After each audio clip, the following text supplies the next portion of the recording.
Well, now here on board, I'm going to share with you 5 money mistakes to avoid tomorrow morning. Why tomorrow morning? I mean, as immediate as you can. This is what we say, it's an emergency. Do it as up. Are we together? If you're watching me for the first time, this is good, Joseph. I do so, or I upload a video far as the money savings investments are concerned each and every day. So you go out there, make sure that you subscribe so that you'll be notified whenever I upload a new good video. And if you're a returning subscriber, thank you very much. Let's get on the board now. The first money mistake that you should avoid tomorrow morning, one is don't, all right, and I'm going to stress that, don't put your emergency fund in a circle. I repeat, you take your emergency fund and invest it in a circle. You aren't supposed to do that. Remember one thing, when we talk about emergency fund, simply means this is the money that should be accessed. This is the money that should be accessed at any given time. Now, there you are, you invest in a circle. Circle, you can't withdraw. All right? You can't withdraw. And what happens for you to get back your money, you have to do what? You have to liquidate your shares, meaning you have to sell your shares. And selling your shares, you cannot just sell to anybody. Selling to an individual who is a member of that particular circle. Now, you having that money in the emergency fund in a circle and say, hey, you know what? I'm secured. I have emergency fund and it is in a circle.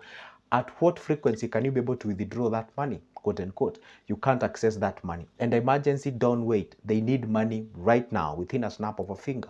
Where I recommend you put your emergency fund is money market fund. It's MMF.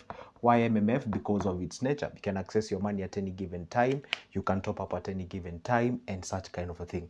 Of course, the whole aspect of MMF, or rather the whole aspect of emergency fund, is not really investing it and growing that particular money, but rather having it somewhere where it can be accessed at any given moment. But now, again, does not mean you should have that money lying idle in a bank. You should have it in an account whereby we call them the high percentage yield or high yield account, and such is a money market fund, so that you can be able to retrieve that money at any given moment. So do not, that is the first money mistakes that you should avoid tomorrow morning, is do not put your emergency fund in a circle. I actually see some people, you get the money meant for school fees, you put it, that is more of a, not an emergency fund rather, but that's more of a sinking fund. You go put it in a circle where, actually I had a lady who called me some time back, he had, or rather she had invested in a treasury bond, and then she was asking me, hey Joseph, how can I access that money? It was meant for school fees. How do I do about it? And I was like, oh my goodness, who guided you to get into a treasury bond with the money that was meant for paying school fees? I didn't know the time. Okay, no problem. Then you can be able to terminate the maturity of that particular bond, but of course that comes with the consequences, and again, it's not instant. So it is good to understand that different different investments, they achieve different things. Don't just pick any investment, then in the sense you'll be like, you know what, it's fulfilling your goal. No, you shouldn't do that. The second money mistake that I highly recommend that you avoid tomorrow morning is none other than having what we call do not use MMF only for a long-term investment. Don't use MMF only.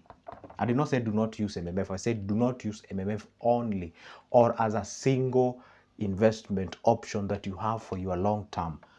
Only for long term. Are we together? What happens is that it is good to diversify so that you can leverage on your income. What happens, you can decide to go the MMF way. You can also pick yourself something like a bond, and you can also go the stocks way, which I highly recommend. You can go the stocks way. So you can use these three vehicles to actually do what? Invest for your long term. Why? This vehicle will give you accessibility of the cash. And again, what we know about the money market fund interest, they usually don't go up crazily. Then there is usually, it's affected by how the economy is performing and how they usually benchmark, or the bank on the treasury bills on how they are doing. So what happens if the treasury bills are going down, then you find the MMF rates are going down, just like it's happening right now. Well, again, depends on when you're watching this video. I'm making this video at around March of 2025. When it comes to treasury bonds, the thing is, by the way, there's something, guys, I should let you know here. Let's compare an MMF and a bond stroke a bill. Okay, let's say you start with an MMF with an interest of 14%. All right, this percentage can actually fluctuate, can go up or can go down. But when you start, let's say with a treasury bond, let's say at 13%, for instance, okay, you realize if you go for a bond that is going for, say, even 20 years, then you realize this interest will never change. Neither will it go up, neither will it go down. So it can actually be used as a very good tool for that person who is actually planning for a long term, or person who is about to retire. Let's say you are at your 45th year, and probably you're going to retire at 60 years, meaning that you have 15 years to go.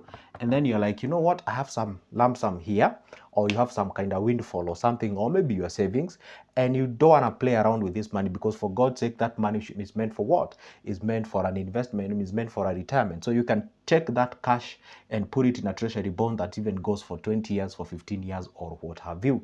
So by the time now you retire, you already have a chunk of cash, and that chunk of cash has already given birth to the passive income, of which you can decide to be plowing it back in that stretch of 15 years, whereby you can decide whatever you're going to be getting as a return from a treasury bond whose return is fixed, you can be channeling that money towards a money market fund. And then you stretch it across that period of time, whichever that is, 15, 20, or above that. Treasury bonds, remember, they can go up to 30 years. So treasury bond can actually also be used as a very, very good tool for the long-term investment. Treasury bills may not necessarily do so, because treasury bills do not exceed 1 year. So may not really achieve that particular target as far as the long term is concerned. On the other hand, on a money market fund, it is a crazy, crazy, crazy investment, whereby they usually have something called the compound interest. Of course, the reality is, let's say you take like 3 million, you put it in a treasury bond in a period of 20 years, what you're going to have, it's way less compared to you having that 3 million put in a money market fund. You're going to have more. But of course, it's always good to make sure that you do what? You diversify, because you don't put all your eggs in one basket. Now we are on the point number 3, or the mistake number 3, that you should avoid tomorrow morning as far as the investment is concerned. Avoid fixed deposit, the bank given fixed deposit. Avoid bank fixed deposits. Okay, you should avoid bank fixed deposits. Okay, why? Because the interest that you get from here, it is usually wanting. You find that the bank, for example, right now the bank is giving you around, if they are decent, they will give you 6%. Of which, honestly speaking, right now they are giving you around 5%. 5%, the inflation is around 3.3 to 4-ish there. So you're simply getting 1% of your investment. So why would you go for that? Even if you were to go for an investment, you can go for even a treasury bill if you don't want to if you want to fix your money, of course. So the treasury bill do not exceed 1 year. So you can go for a treasury bill where the fixed investment or your fixed interest rate is actually what? Decent.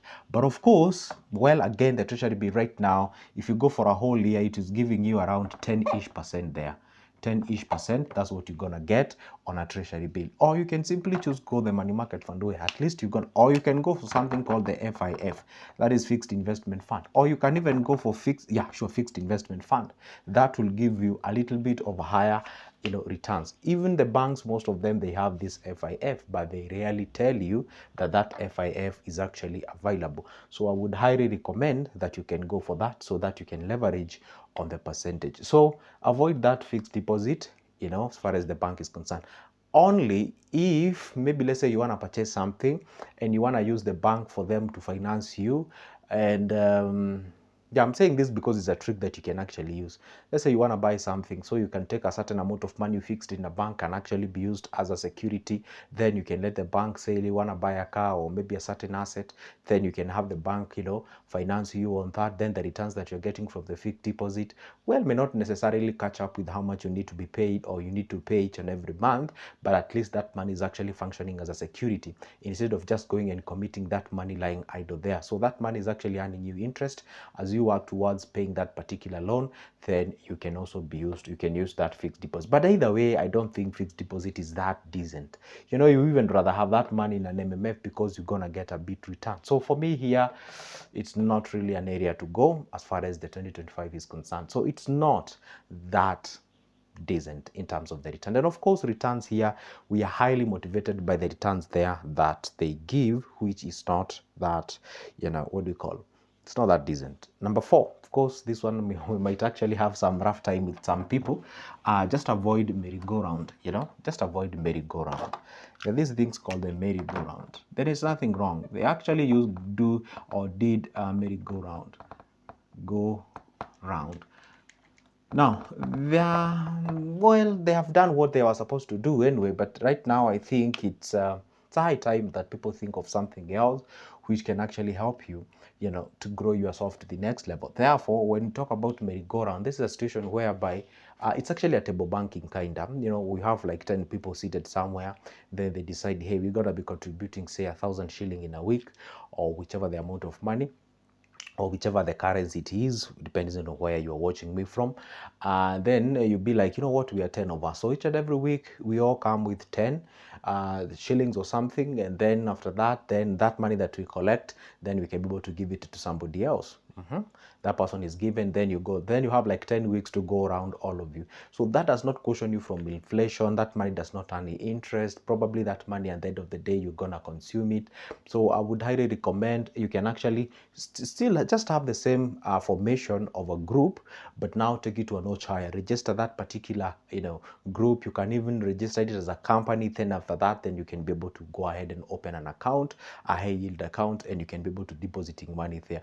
And you guys, you might be shocked, you can actually survive on the returns, from that particular cash of yours that you've invested. So it is an area that I would highly recommend function as a substitute of having a merry-go-round. And the last but not the least, of course, avoid living above your means, punching above your weight. Do not punch above your weight. What does that mean? Punching above your weight, it simply means you are earning 50K in a month and you're living as a 60K lifestyle. I'm telling you, that 10K that you're having there, it means that you have to borrow, and then you're borrowing to buy the consumables, and in that manner, that borrowing or that debt, it is not a healthy debt. That is unhealthy debt. That one I don't have even to explain like further. That is it, guys. Those are the 5 money mistakes that tomorrow morning you should avoid them as a plague, because if you don't, you can get yourself into problems. And remember one thing, it is not easy to avoid them. I have to tell you the truth. It is not easy. Sure, it is easier said than done, but of course, it requires you to have a lot of effort to do that. You have to have the zeal, you have to have the motivation, you have to have the willpower and what have you. So it is good to make sure that at least you understand that what is good does not just come easily. It requires you to be out there and outgoing so that you can achieve it. Guys, go ahead and make sure that you hit that like button, make sure that you subscribe, make sure that also you leave a comment on the comment section. Tell me where you're watching me from, and is there that particular topic or area that you would like me to talk about? Sure, I will be, try the best as I can. Which particular area would you like me to discuss next? Let me know on the comment section. This is Good Joseph, as always. If you would like my services in one way or the other at a personal level, some of the question, guys, you are asking on the comment section, I may not be able to respond there because they are very private. But if you can get me privately, I can be able to guide you on what or where we can be able to see, quite productive. This is Good Joseph. See you in the next one.